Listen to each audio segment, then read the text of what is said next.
வணக்கம். நம்மளோட வாழ்க்கையில 100 தடவை நம்ம மனசுக்குள்ள குழப்பமான ஆம் அப்படிங்கிற வார்த்தைய சொல்றத விட, ஒரே ஒரு தடவை தெளிவான இல்லை அப்படிங்கிற வார்த்தைய சொல்லிட்டோம்னு வச்சுக்கோங்களேன், தேவையில்லாத பிரச்சனைய நம்ம மூட்டை கட்டிட்டு இருக்கணும்னு அவசியமே கிடையாதுங்க. நெறைய பேருக்கு அந்த தைரியம் வர்றதே கிடையாது.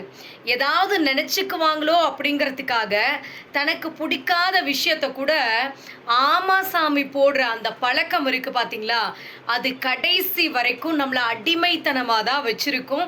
இன்னொன்னு கடைசி வரைக்கும் நமக்கு புடிச்ச மாதிரி, நம்ம வேணாம் அப்படிங்கிற ஒரு வார்த்தைய கூட சொல்லவே முடியாதுங்க. ஆரம்பத்துல நம்ம ஆமா சொல்லி பழக்கப்பட்டுட்டோம்னு வச்சுக்கோங்களேன், மறுபடி ஒரே ஒரு தடவ இல்லன்னு சொல்லிட்டா கூட, வேணான்னு சொல்லிட்டா கூட, முடியாதுன்னு சொல்லிட்டா கூட, நாம கெட்டவங்களா அடையாளப்படுத்தப்படுவோம்.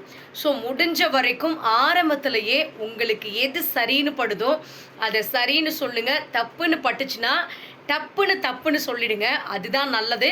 நான் சொல்றது உங்களுக்கு சரின்னு பட்டுச்சுன்னா, மறக்காம கமெண்ட் பண்ணுங்க. நன்றி, வணக்கம்.